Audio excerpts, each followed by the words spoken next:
বাংলাদেশের বাইরে পৃথিবীর বিভিন্ন প্রান্তে যেখান থেকে চ্যানেল আই দেখছেন আপনাদের সকলকে সাদর আমন্ত্রণ তৃতীয় মাত্রা দেখবার জন্য। প্রিয় দর্শক, উদ্বেগ, উৎকণ্ঠা আর আতঙ্কে কাটছে বাংলাদেশের প্রতিটি নাগরিকের জীবন। শিক্ষা ব্যবস্থা বিপর্যস্ত, অর্থনীতি হুমকির মুখে, কতিপয় রাজনীতিকের জেদের কারণে বলি বাংলাদেশের মানুষ। প্রচণ্ড অস্থিরতার মধ্য দিয়ে যাচ্ছে বাংলাদেশের রাজনীতি। এর শেষ কোথায় কারো পক্ষেই বলা হয়তো এখন এই মুহূর্তে সম্ভব নয়, কারণ জেদ এত তীব্র এবং সর্বগ্রাসী যে নিজেদের লক্ষ্যের বাইরে আমাদের এই রাজনীতিকরা অন্য কিছু ভাবতে এখন আর রাজি নন। এরকম একটা সময়ে কথা বলবার জন্য আমরা স্টুডিওতে আমন্ত্রণ জানিয়েছি রাজনীতির অত্যন্ত ভেতরকার, গভীরভাবে বাংলাদেশের রাজনীতিকে যিনি দেখেছেন, সম্পৃক্ত থেকেছেন সেই মুক্তি সংগ্রাম থেকে মুক্তিযুদ্ধ এবং মুক্তিযুদ্ধের অব্যবহিত পরেও, যার বক্তৃতা বাংলাদেশের বহু তরুণ যুবককে বাংলাদেশের মুক্তিযুদ্ধে যেতে উদ্দীপ্ত করেছে, বহু মাকে তাদের সন্তানের জীবনকে বলি দেবার জন্য, দেশের স্বাধীনতার জন্য নিঃসঙ্ক চিত্তে তার বক্তৃতা শুনে, তার কথা শুনে পাঠিয়েছেন যারা, সেই অনল বসী বক্তা, স্বাধীন বাংলা ছাত্র সংগ্রাম পরিষদের অন্যতম নেতা, সাবেক সংসদ সদস্য, এবং যে মুহূর্তে অনেকেই সাহস করে কথা বলতে চান না, কথা বলতে পারেন না, নানা পিছুটান অনেকেই যেখানে আষ্টে পৃষ্ঠে বেঁধে রাখে, সেখানে তিনি সাহসের সঙ্গে কথা বলছেন এবং এই সময়টাতে অন্যকেও কথা বলার জন্য সাহস যোগাচ্ছেন এবং আহ্বান জানাচ্ছেন। নূর আলম সিদ্দিকী আজকে আমার অতিথি। স্বাগত আপনাকে স্টুডিওতে। সিদ্দিকী, পরিস্থিতিটা কম বেশি বলবার অপেক্ষা রাখে না। আসলে আজকে আপনার কাছ থেকে শুনতে চাই যে পুরো পরিস্থিতিটাকে আপনার দীর্ঘ রাজনৈতিক অভিজ্ঞতার আলোকে এবং বাংলাদেশের অর্থনীতির সঙ্গেও আপনি শিল্পের সঙ্গে গভীরভাবে সম্পৃক্ত একজন মানুষ, সব মিলিয়ে যে পরিস্থিতি, এই পরিস্থিতিকে আপনি কিভাবে দেখছেন? আপনাকে অনেক ধন্যবাদ। সেই 2006 থেকে আজকে 2015 পর্যন্ত অনেকবার আমি আপনার মুখোমুখি হয়েছি, আপনার মাধ্যমে আপনার শ্রোতা এবং দর্শকদের মুখোমুখি হয়েছি। আপনি বিশ্বাস করুন, এত বিদগ্ধ চিত্তে, এত বিক্ষিপ্ত হৃদয়ে, এত মর্মাহত মানসিকতা নিয়ে আমি কখনো কথা বলি নাই। শুধু অনিশ্চয়তা নয়, শুধু দুটি রমণীর অনভিপ্রেত, অনাকাঙ্ক্ষিত এবং সীমাহীন জেদ দেশকে সামাজিক বিপর্যয়ের দিকে এমনভাবে ঠেলে দিয়েছে যে আজকে বাংলাদেশের পূর্ব দিগন্ত নয়, সমস্ত আকাশ জুড়ে ঘন কালো মেঘ থেকে আমার মনে হচ্ছে বাংলাদেশকে সমবিয়া হতে যাচ্ছে। আপনি আশ্চর্যজনিত হবেন যে আজকে শহরের এই দৃশ্য দেখে অনেকেই মনে করেন এই অবরোধ অথবা হরতাল হয়তো চরমভাবে ব্যর্থ, কিন্তু আন্তঃজীবা সংযোগের ব্যাপারে যারা অবহিত বা অবগত বা যারা ব্যবসার সঙ্গে সম্পৃক্ত, কাঁচামাল আনতে চান অথবা রপ্তানি করতে চান পোশাক, আমরা যারা অন্যান্য শিল্পের সঙ্গে জড়িত, আমাদের সিমেন্ট আমরা ক্রেতাদের কাছে যখন পাঠাতে চাই তখন বুঝি দেশের অবস্থাটা কি ভয়াবহ। এটি আমাকে অনেকেই জিজ্ঞেস করেন যে অবস্থাটা কি। একটা অবর্ণনীয়, একটা অনভিপ্রেত, একটা অনাকাঙ্ক্ষিত। বঙ্গবন্ধু 7ই মার্চের ভাষণ শুরু করেছিলেন, বড় ব্যথা ভারাক্রান্ত মন নিয়ে আমি আপনাদের সামনে দাঁড়িয়েছি। সেই ব্যথা ভারাক্রান্ত মনের পেছনে ছিল 7.5 কোটি মানুষের উজ্জীবিত চেতনা, তার সাথে ছিল দেশের শতকরা 98টি লোকের ভোটের হৃদয়ের, উদ্বেলিত হৃদয়ের সমর্থন, বহু নিশ্চিত সমর্থন পরাধীনতার লক্ষ্যকে বিদীর্ণ করার জন্য। আজ আপনি জানেন, আমি যত খোলাখুলি কথা বলি না কেন, যত নির্ভয়ে কথা বলি না কেন, যত নির্ভীক চিত্তে আপনার হৃদয়কে আমি তুলে ধরি না কেন, আমি আজ একা, জীবন সাহান্যে। তাই প্রথমেই আমি পরম আল্লাহ তাআলার কাছে, পরম করুণাময় আল্লাহ তাআলার কাছে, যিনি ছাড়া আমি আর কাউকে ভয় করি না, কারো কাছে কোনো প্রত্যাশা করি না। আমি মৃত্যুকে ডরাই না, আমি জেলকে ডরাই না, আমি এমনকি আজরাইলকেও ডরাই না, শুধু আল্লাহ ছাড়া।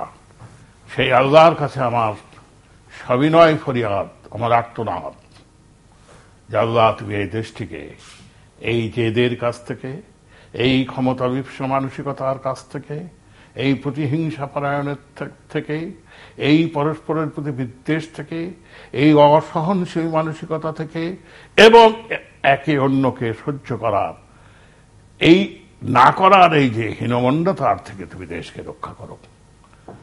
আপনারা সংবাদ মাধ্যমের সঙ্গে জড়িত, আমার চাইতে অনেক অনেক অনেক গভীরে আপনাদের খবর আছে। আমি একটি ছোট্ট বাচ্চার উদ্ধৃতি দিয়ে বলতে চাই।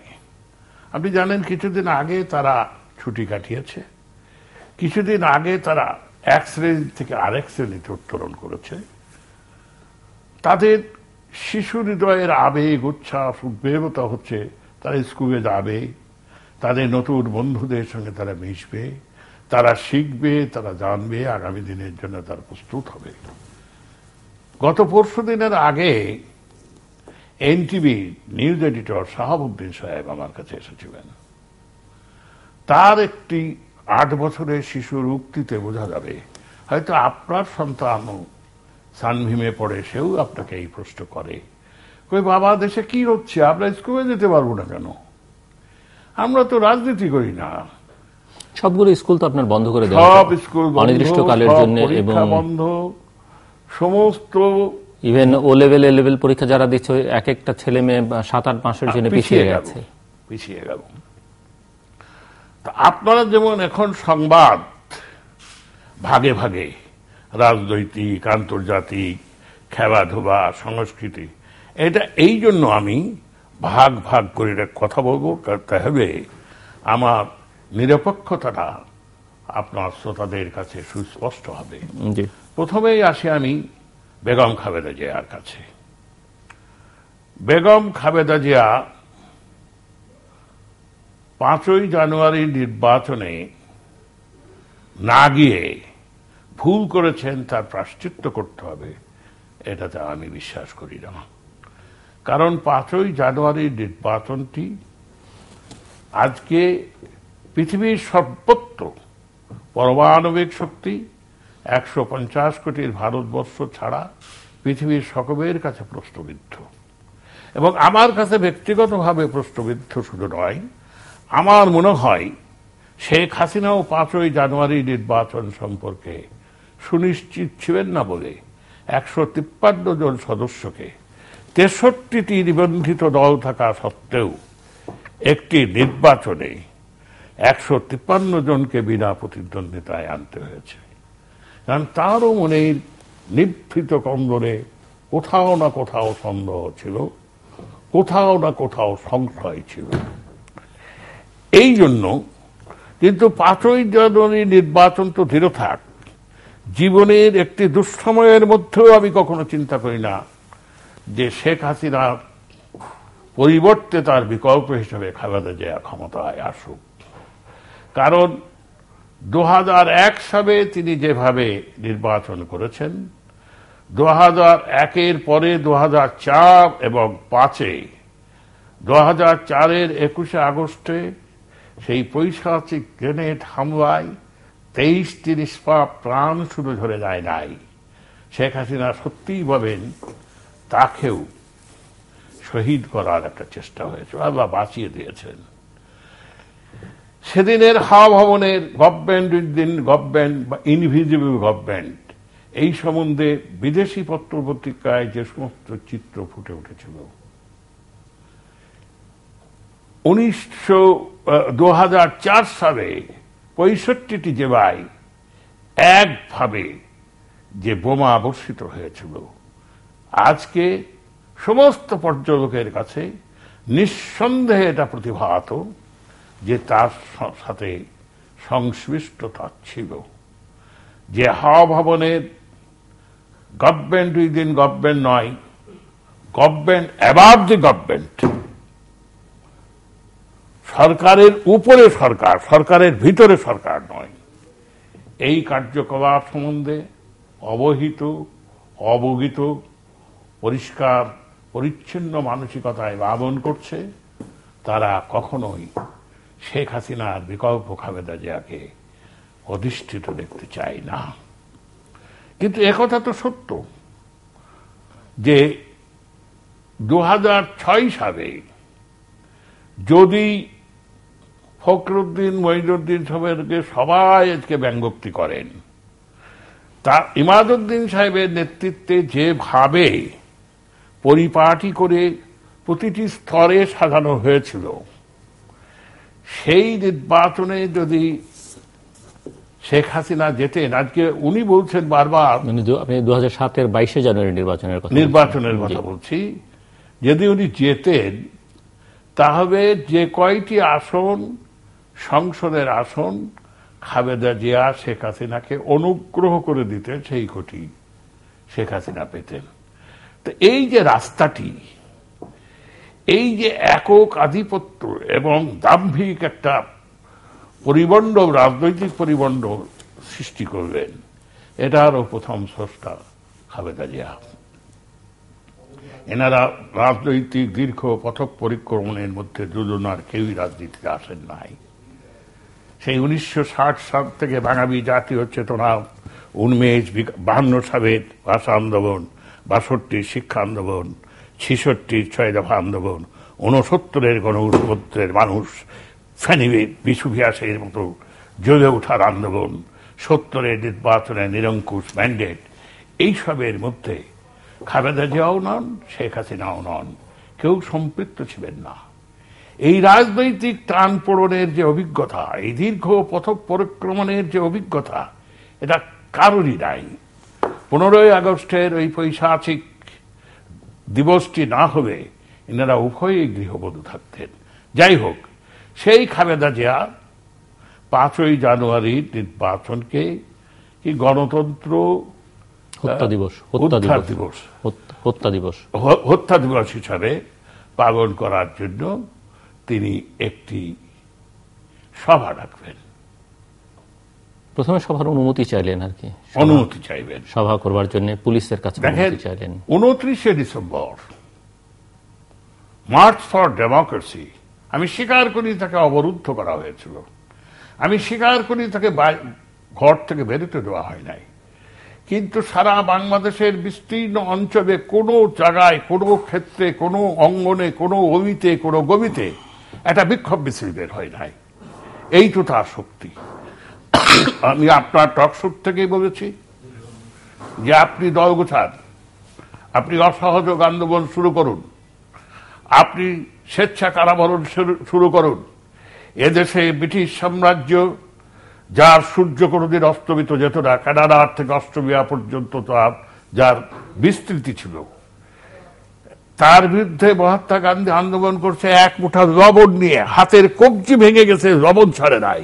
খাদি আন্দোলন নিয়ে, চরকা আন্দোলন নিয়ে, চৌরিচারায় কনস্টেবলের কাছ থেকে অস্ত্র কেড়ে নিয়ে যখন সেই কনস্টেবলকে হত্যা করল, সর্বভারতীয় অসহযোগ আন্দোলন তিনি প্রত্যাহার করবেন।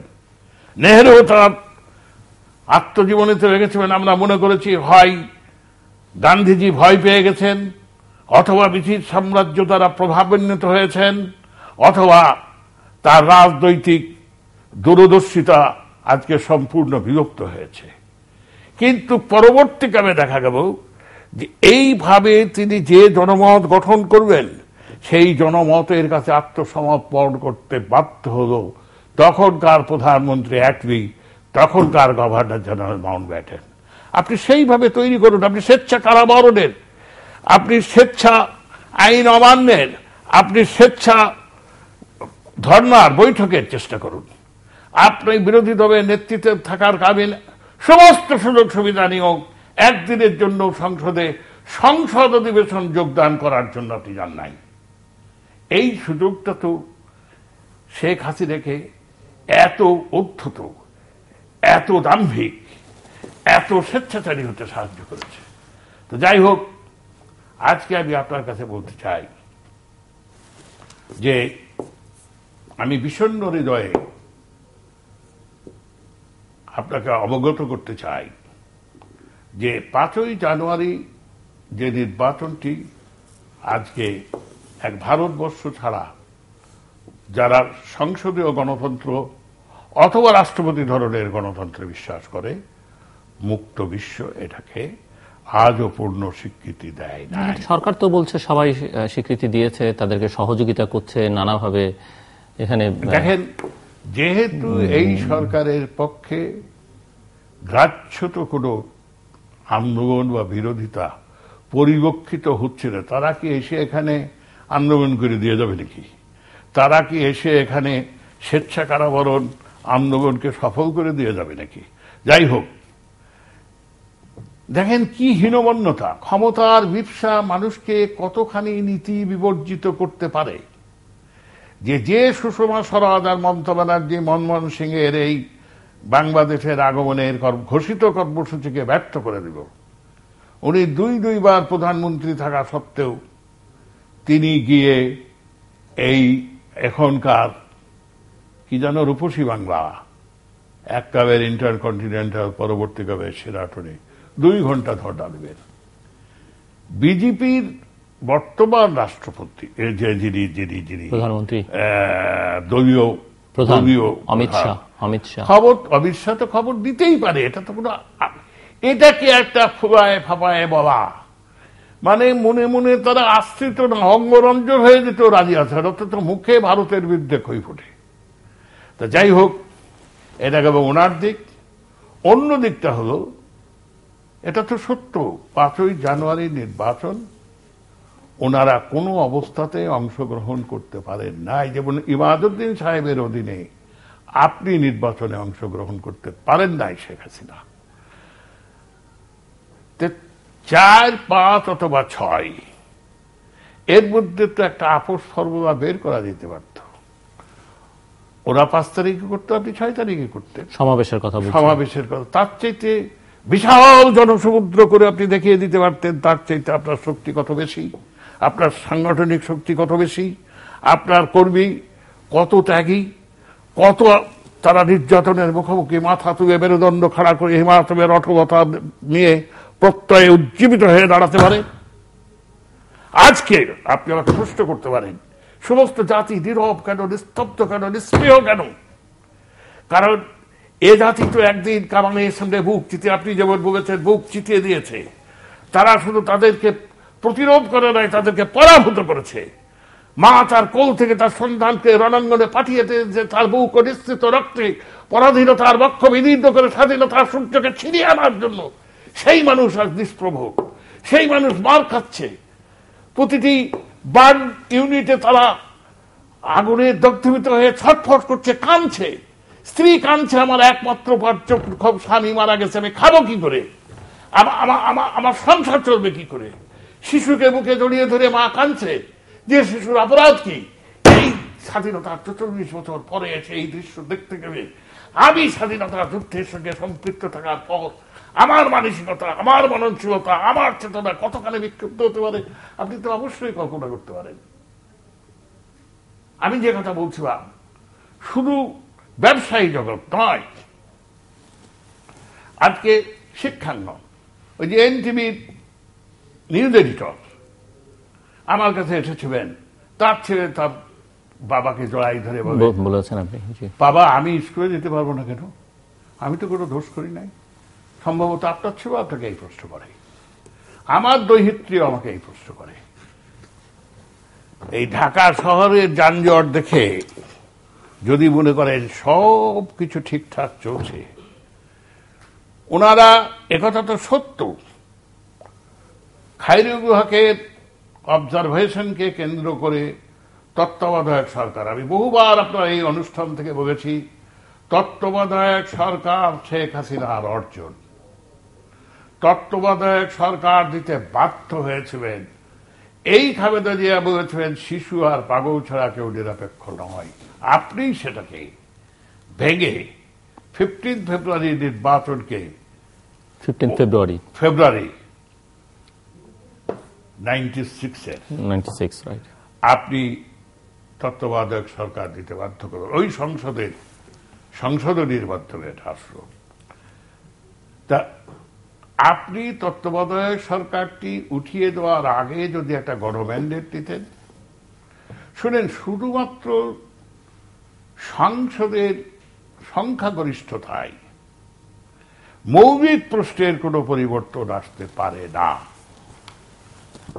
আজকে শতকরা 100 জনই বলা যায় শেখ হাসিনার আঁচলে বাঁধা। কি দল, কি সংগঠন, কি তার কার্যনির্বাহী পরিষদ, কি সংসদ, কি শাসনতন্ত্র, কি বিচার ব্যবস্থা, কি প্রশাসন, কি বুদ্ধিজীবী, কি সাংবাদিক, আজকে সম্পূর্ণভাবে শেখ হাসিনার আঁচলে বাঁধা।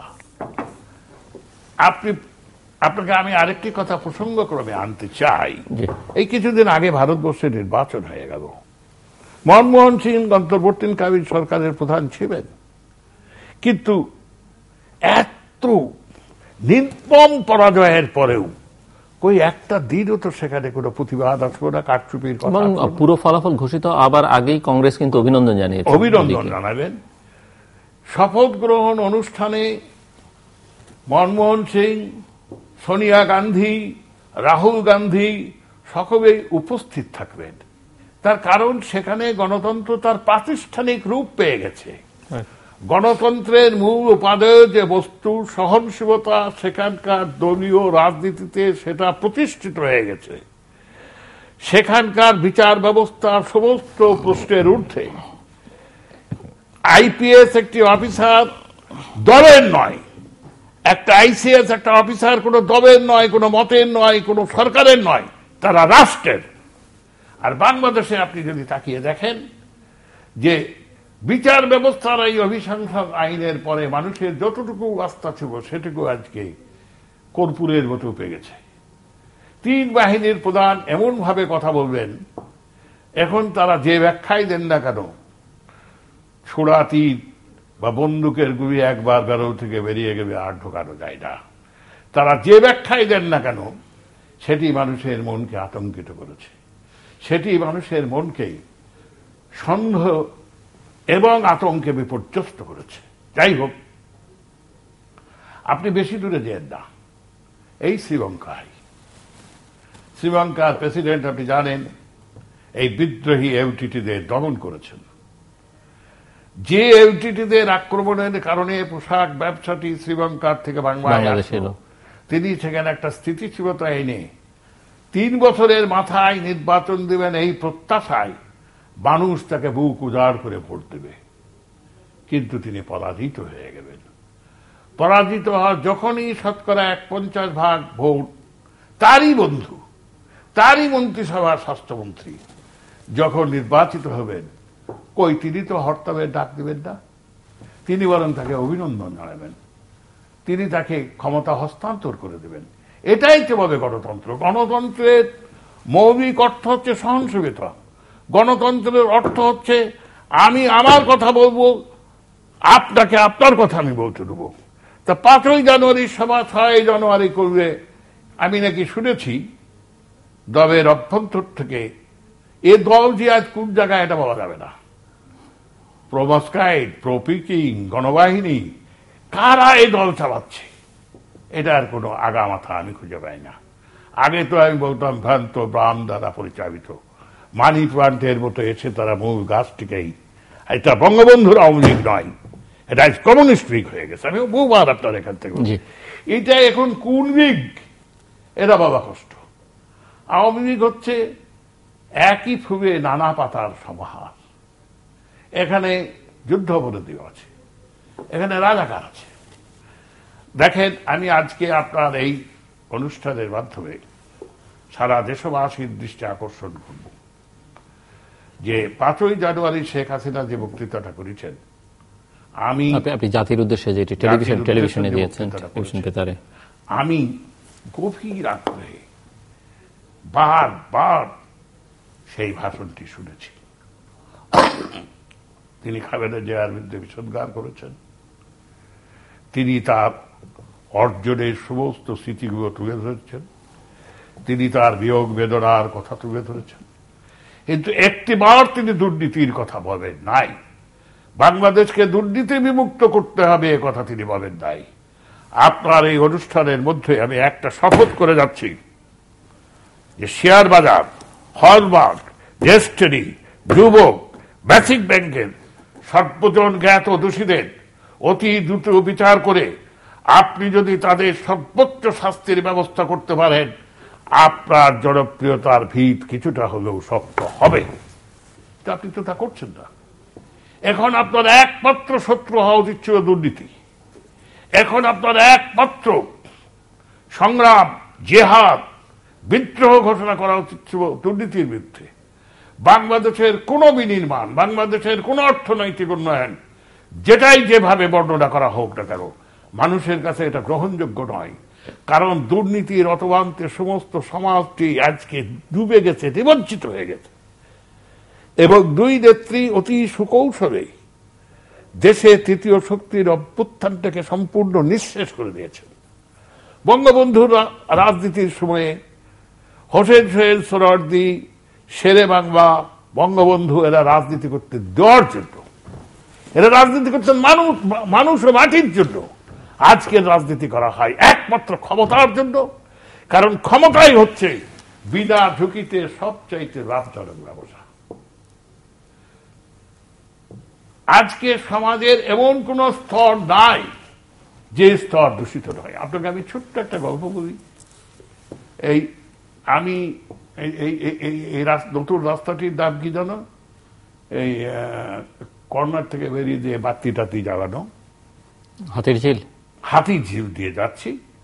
হঠাৎ একটা গাড়িকে উল্টো দিকে আসার সুযোগ দেবে এবং সে কিছু পয়সা দেবে, দুটাই আমি দেখলাম। তো ওই ভদ্রলোককে আমি কাছে ডাকলাম। ডাকার পরে আমি বললাম যে এটা কি করবেন? তা আবার টাকার বিনিময়ে। দুর্ঘটনায় যে অনেক প্রান্ত মারা যেতে পারে। স্যার কি করব? 8 লাখ টাকা দিয়ে নিয়োগ নিয়েছি, টাকাটা তো উঠাতে হবে। একজন ছাড়ছেন, বিশ্বাস করেন মনে হলো আমার উজ্জ্বল সমস্ত মুখমণ্ডলে ঘৃণা থুতু ছড়াইয়ে দিল। এই হচ্ছে সামাজিক অবস্থা। এমন কোন জায়গা নাই, এমন কোন স্থান নাই, এমন কোন অফিস নাই, এমন কোন কার্যালয় নাই যেখানে আজ দুর্নীতি রাহুর মতো গ্রাস করছে। অর্থমন্ত্রী তো একবার বলবেনি যে দুর্নীতিটাকে অবমুক্ত করে দেন, দুর্নীতি সম্বন্ধে কথা বলা ছেড়ে দেন। উনি কিছুদিন আগে 1 টাকা 2 টাকা উঠাই দিবেন, আবার একদিন পরে বলবেন যে না ওটা থাকবে। ওনার তো বয়স হয়ে গেছে, এখন ওনার ইস্তফা দেওয়া উচিত রাজনীতির থেকে।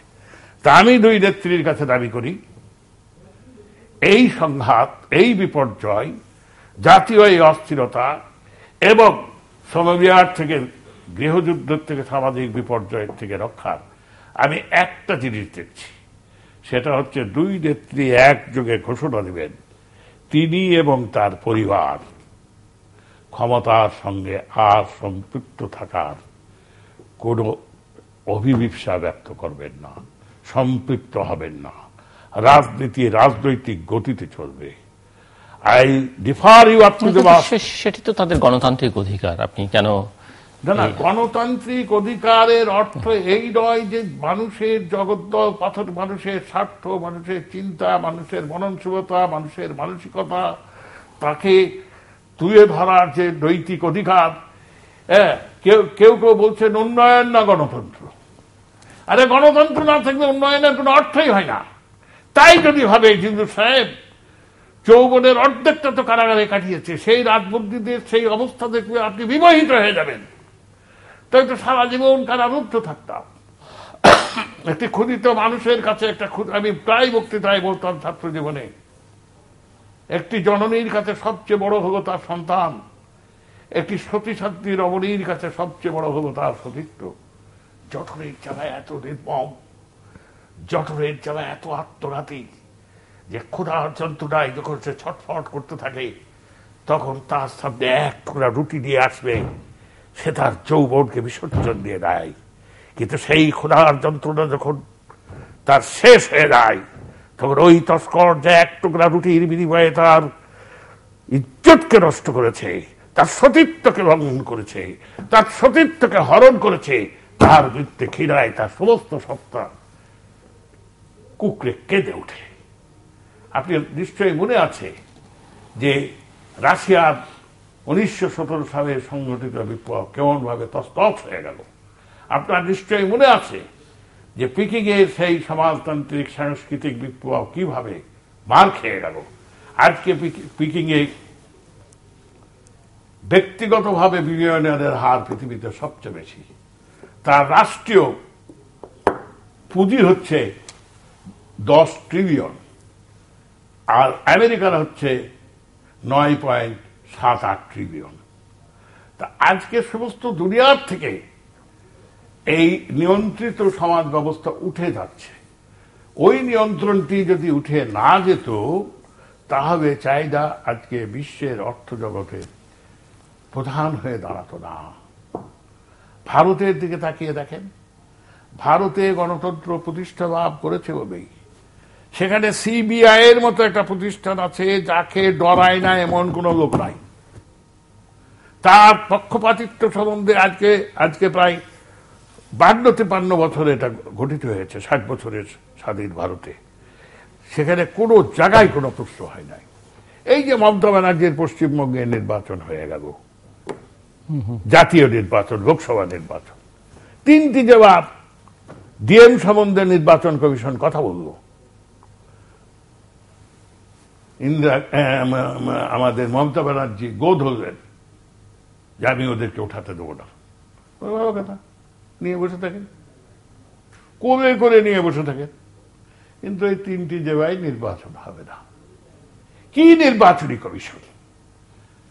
দেখেন, আমাদের দেশে নির্বাচন কমিশন বলে নাকে খত দিয়ে নির্বাচনে এসছেন, অত কথা বলবেন কেন? আমাদের দেশে দুদক, আপনি দেখেন আওয়ামী লীগের সমস্ত মামলা প্রত্যাহার হয়ে গেল। একটা সৌজন্যের খাতিরেও তো বিএনপির একটা মামলা প্রত্যাহার করা যেতে পারত। বিএনপি তো আজকে প্রকাশ্য বলছে যে আমাদের একটা মামলায় তো দুর্নীতির শাস্তি দিয়ে আপনারা প্রমাণ করতে পারেন নাই যে আমরা দুর্নীতি পরায়ণ। কি জবাব তার সরকারের তরফ থেকে? আরেকটি ভদ্রলোক রাজনীতির অঙ্গনে আছেন, আমি তারে করজোরে অনুরোধ করবো, আপনি কবি মানুষ, আপনি সাহিত্যিক মানুষ, আপনি এবার অবসর নেন, আপনার অনেক বয়স হয়েছে। আপনি এক এক সময় এক এক কথা বলে রাজনীতিতে নিজেকে এইভাবে হাস্যস্কর করবেন না। আপনি 9 বছরে নির্বাহী রাষ্ট্রপতি, নির্বাহী প্রধান।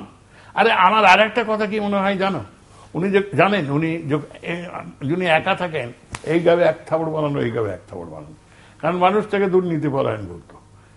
আরে আজকের দুর্নীতির কাছে 2001 থেকে রবটটি টুকটুক করে হাঁটা শুরু করেছিল, সেটা এমন ফ্রাঙ্কেনস্টাইন হয়েছে যে এখন 100 কোটি, 1000 কোটির নিচে কথাই শোনা যায় না। আর উনি মনে করেন আমি একটা ফ্ল্যাটে থাকি, উনি তো দুর্নীতির গোষ্ঠে গর্ভজাত শিশু। আর সেই স্বৈরাচারকে সরানোর জন্য নূর হোসেন মুখে দেখব গণতন্ত্রের জয় হোক, স্বৈরাতন্ত্রের নিপাত যা। আজ ডক্টর বিমল সেনের জীবন দিব, আজকে তাকে দিয়ে তো গণতন্ত্রের সংসদ চলছে।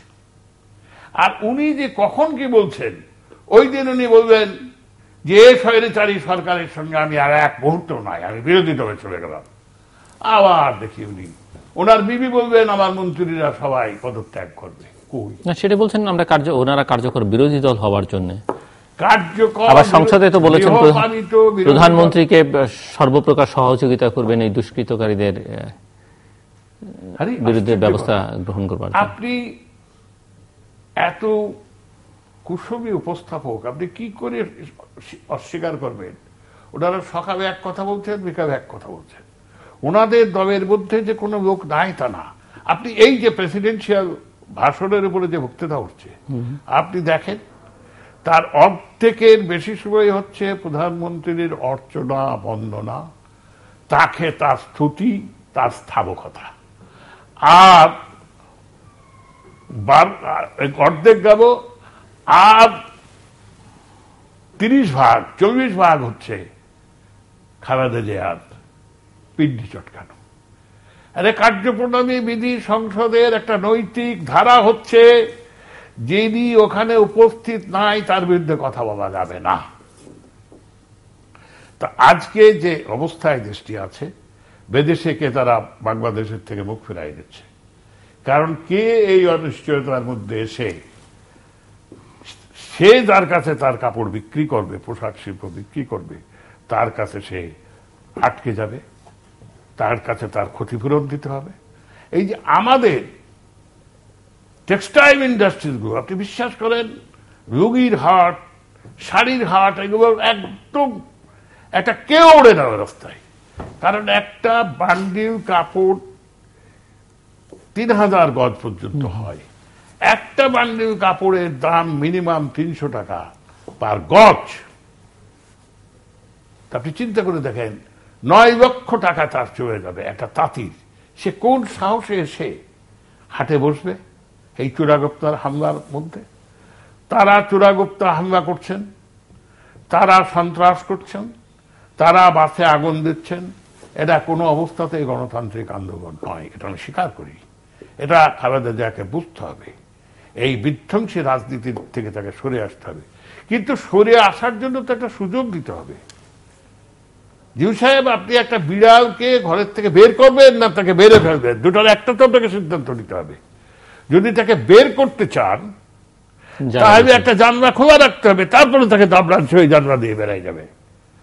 আর যদি তাকে মেরে ফেলতে চান, সে অনেকক্ষণ দৌড়ানোর পরে যখন নিষ্কৃতির কোনো পথ পাবে না, তখন একটা থাবা হবেও দিবে, পারুক আর না পারুক একটা থাবা দেবে। তারকে খালেদা জিয়া সেই ধনুক ভাঙা পণ করে উনি অফিসে যাবেন না। উনি নাকি সিদ্ধান্ত নিয়েছেন বাড়িতে যাবেন না। উনি নাকি সিদ্ধান্ত নিয়েছেন এটা শেষ থেকে উনি যাবেন। তা 29শে ডিসেম্বর 2013 অভিজ্ঞতা বিস্তৃত হয়ে তিনি যদি এই ধনুক ভাঙা পণ করেন, এর পরিণতি কি হবে এটা অদূর ভবিষ্যৎই বলে দেবে, ইতিহাসই বলে দেবে। আরে ভাই, জুলিয়াস সিজারের মতো লোক, নেপোলিয়ান বোনাপার্টের মতো লোক টিকতে পারে নাই। আমি ফেরাউন নমরুদের কথা আনলাম না। দুনিয়ায় দম্ভ দিয়ে, দুনিয়ায় মননশীলতা, গণতন্ত্র, মানুষের স্বার্থ, মানুষের চেতনা, মানুষের মানসিকতাকে অস্বীকার করে কিয়ামত পর্যন্ত ক্ষমতায় থাকছে, এটার নজির নাই। আমি নিজেও আল্লাহর কাছে প্রতিদিন দোয়া করি যে আল্লাহ এই দুর্বিষহ পরিবেশ থেকে বাংলাদেশকে বাঁচাও। এদেশের মানুষ সর্বপ্রাণ, এদেশের মানুষ আল্লাহকে ভয় করে, এদেশের মানুষ আল্লাহ রসুলকে মানে। সেই অসিলাই হলেও আমি দেশবাসীর কাছে দোয়া চাইব যে এই দেশটাকে দুর্নীতির হাত থেকে, দুর্বিষহ স্বৈরাচারী মানসিকতার হাত থেকে, শুধুমাত্র ক্ষমতার ব্যবসায় উজ্জীবিত নেতৃত্বের হাত থেকে আল্লাহ তুমি এই দেশ থেকে বাঁচাও। আমি আরেকটি কথা আপনাকে বলতে চাই, এটাও বেগম খালেদা জিয়ার উদ্দেশ্যে, যে আপনি এই যে আগুন নিয়ে খেলছেন, আর উনি আজকের খবরে, কালকের খবরের কাগজে এটা প্রকাশিত হয়েছে যে উনাকে হুকুমের আসামি হিসাবে অভিযুক্ত করা যুক্তিযুক্ত করে ফেলেন। গুজু গুজু ফুসফুসু করে ভাবটা কি? ওই মিডফিল্ডের খেলা আমরা আর দেখতে চাই না, আমরা গোল দেখতে চাই। যে যায় পারেন গোল দিয়ে দেন, দিয়ে খেলাটার একটা উপসংহারে আনেন, খেলাটা একটা নিশ্চিত পরিণতির দিকে আনেন। আরে ড্র হয় তাও তো পেনাল্টি। এইভাবে এক পক্ষ গোল দিবে আর এক পক্ষ হারবে জিতবে, সাময়িক তো সেটি, আবার তো নতুন করে খেলা শুরু হবে এবং খেলার ধরন এবং খেলার ধরন একই থাকবে। তো বাংলাদেশের মানুষের মুক্তি কি হবে? যদি ধরেন খালেদা জিয়াকে ফাঁসিও দিয়ে দেওয়া হয়, তা শেখ হাসিনা এই গণতান্ত্রিক শক্তি, গণতান্ত্রিক মানসিকতা, গণতান্ত্রিক চেতনার নতুন উদ্ভাবন যদি না হয়, তাহলে কোনো অবস্থাতেই এটা বেশি দিন স্থিমিত থাকবে না। অসুবিধাটা হয়েছে মানুষ আর ঝুঁকি নিচ্ছে না এই কারণে, মানুষ আর কথা বলছে না এই কারণে, মানুষ আর নূর হোসেনের মতো আসছে না এই কারণে, 25শে মার্চে কামানের সাথে বুক পেতে দাঁড়ানো জাতি আবার বিশ্ববিহাসের মতো জমে উঠছে না এই কারণে যে তারা এখন পর্যন্ত কোনো বিকল্প নেতৃত্ব পাচ্ছে না। আপনি একটা ইঙ্গিত দিয়ে গেছেন, এদেশে যারা বড় বড় কথা বলতেন তারা অনেকেই কিন্তু কাছিমের মধ্যে পেটের মধ্যে মাথা লুকাই ফেলছেন। তা আমি এই প্রসঙ্গে আপনার মাধ্যমে একটা কথা বলে যেতে চাই। হুজুর, আপনি আমার বয়সে ছোট হলে আপনি ক্ষমা করবেন, এটা আপনার অনুষ্ঠান, আপনার সঞ্চালনায় এটা পরিচালিত। যদি কোনোদিন আমার কণ্ঠ এখানে না ভাসে, যদি আমার লেখনী কোনোদিন পত্রিকায় প্রকাশিত না হয়, দেশবাসী তোমরা মনে করো আমি ভয়ে, আতঙ্কে, লোভে, প্রলোভনে স্তব্ধ হয়ে যায় নাই, নিষ্প্রভ হয়ে যায় নাই। আমাকে বাধ্য করা হয়েছে অথবা আমাকে আসতে দেওয়া হচ্ছে না। কিন্তু যতক্ষণ আমি কথা বলার সুযোগ পাবো, আমার কথাতেই দেশে একটা বিপ্লব হয়ে যাবে এটা আমি মনে করি না। আমার কথাটাই গণতন্ত্রের শেষ কথা এটাও আমি মনে করি না। আমার কথাটাই রাষ্ট্র পরিচালনার সর্বশেষ কথা এটাও আমি মনে করি না। কিন্তু আমার বিবেকের সিংহাসনে অধিষ্ঠিত জাগ্রত দেবতা যতদিন জীবিত থাকবে, ইনশাআল্লাহ আল্লাহকে সাক্ষী রেখে আমি সত্য কথাটি অকুত ভয়ে প্রত্যয় দিনের চিত্তে আমি বলে যাব। আকাশের তারাগুলো ভোরের জুঁই মতো ঝরে পড়তে পারে, হিমাচলের গর্তে, ভারত মহাসাগরের গর্ভে গিরিশৃঙ্গ খচিত হিমাচল নিমজ্জিত হয়ে যেতে পারে। ভারত মহাসাগর ধূসর মরুভূমিতে পরিণত হতে পারে। একক দাম্ভিকতার কোন নেত্রী তার ক্ষমতাকে শুধুমাত্র দাম্ভিকতা দিয়ে, শুধুমাত্র অস্ত্র দিয়ে, শুধুমাত্র প্রশাসন দিয়ে সকল গণতান্ত্রিক অধিকার হরণ করে নিয়ে ক্ষমতায় থাকে। সমাধানের উপায় কি? আমি যদি একটু আশু, মধ্য এবং দীর্ঘমেয়াদে বলি, আমার হাতে খুব বেশি সময়ও নেই, কিন্তু আপনি যদি কোন প্রক্রিয়াটি সমাধান হতে পারে? সমাধানের দুটি প্রক্রিয়া আছে, তিনটি প্রক্রিয়া। একটি তাদের আত্মোপলব্ধি, যারা রাজনীতিটাকে কুক্ষিগত করে রেখেছেন, তারা আত্মোপলব্ধি করে যদি মনে করেন গোটা জাতিকে জিম্মি করা এটা বিবেকসম্মত নয়, তাহলে তারা এগিয়ে আসবেন, তাহলে তারা এবং এইটা স্থায়ী সমাধান হচ্ছে তাদেরকে ঘোষণা দিতে হবে যে তারা অনেক দিন থাকবেন, এবার তারা রাজনীতির ক্ষমতার জন্য আর লড়াই করবেন না। আর দীর্ঘমেয়াদী হচ্ছে সমস্ত জাতিকে, সমস্ত জাতীয় সংস্থা সমূহকে, সাংবাদিক, বুদ্ধিজীবী, প্রশাসন, বিচার ব্যবস্থা, সকলকে বিবেকের তাগিদে কথা বলতে হবে, বিবেক তাড়িত হয়ে কথা বলতে হবে। আরে ভাই, সেদিন প্রেস ক্লাবের যে ঘটনা দেখলাম, সেদিন উচ্চ আদালতে যে ঘটনা দেখলাম, আমরা যাচ্ছি কোথায়? বিবেক কোথায় যে আশ্রয় নেবে? মির্জা ফখরুল যে প্রেস ক্লাবে আশ্রয় নিব, জাতির বিবেক কোথায় আশ্রয় নেবে? আমি আপনাকে উল্টা প্রশ্ন করছি। সবকিছু তার মৃত্যু, সবকিছু আজকে নিষ্প্রভ। কিন্তু আপনার তো কিছু হলেও মনে আছে, 1960 সাল থেকে 70 সাল পর্যন্ত কোন জায়গায়, কোন অবস্থায় রাজনীতি তো স্বার্থ দ্বারা পরিচালিত হয় নাই। রাজনীতি একটা নির্দিষ্ট লক্ষ্যে পরিচালিত হয়েছে, সাহিত্য শাসন থেকে স্বাধিকার, স্বাধিকার থেকে স্বাধীনতা। এর স্থপতি ছিলেন বঙ্গবন্ধু শেখ মুজিবুর রহমান, আমাদের চেতনার জ্যোতিষ্ক ভাস্কর ছিলেন বঙ্গবন্ধু শেখ মুজিবুর রহমান। আমরা তাকে স্বাধীনতার আন্দোলনের প্রতীক হিসাবে ব্যবহার করেছি। কিন্তু এই আন্দোলনটিকে একটি নির্দিষ্ট ধারায়, এক একটি আন্দোলনের সোপান উত্তরণের মধ্য দিয়ে সমস্ত জাতিকে ঐক্যবদ্ধ করে একটি চেতনার মহড়া এনে দাঁড় করাতে পেরেছিলাম বলেই, এই মননশীলতা, এই মানসিকতা, এই প্রত্যয়বতে উজ্জীবিত করতে পেরেছিলাম বলেই তো 1970 নির্বাচনে শতকরা 98টি ভোট বাংলাদেশের মানুষ স্বাধিকার থেকে স্বাধীনতার উত্তরণের জন্য দিয়েছিল। আপনার নিশ্চয়ই মনে আছে। তা সেদিন যদি আমাদের মধ্যে স্বার্থ চিন্তা দেখত, আপনার আরো মনে আছে 3রা জানুয়ারি রেসকোর্সে বঙ্গবন্ধু এসে তার সমস্ত সদস্যদের নিয়ে, প্রাদেশিক এবং জাতীয় পরিষদের সদস্যদের নিয়ে শপথ গ্রহণ করবেন যে বাংলার মানুষ যে বিশ্বাসে আমাকে ভোট দিয়েছে, বাংলার মানুষ যে 6 দফা এবং স্বাধিকারের প্রশ্নে, তখনও তিনি স্বাধীনতা শব্দটা উচ্চারণ করেন নাই, স্বাধিকারের প্রশ্নে যে ভোটটা দিয়েছে তার সঙ্গে আমরা কেউ বেইমানি করব না, বিশ্বাস কথা করব না। উনি করেনও নাই। উনি নিজের জীবন দিয়ে গেছেন।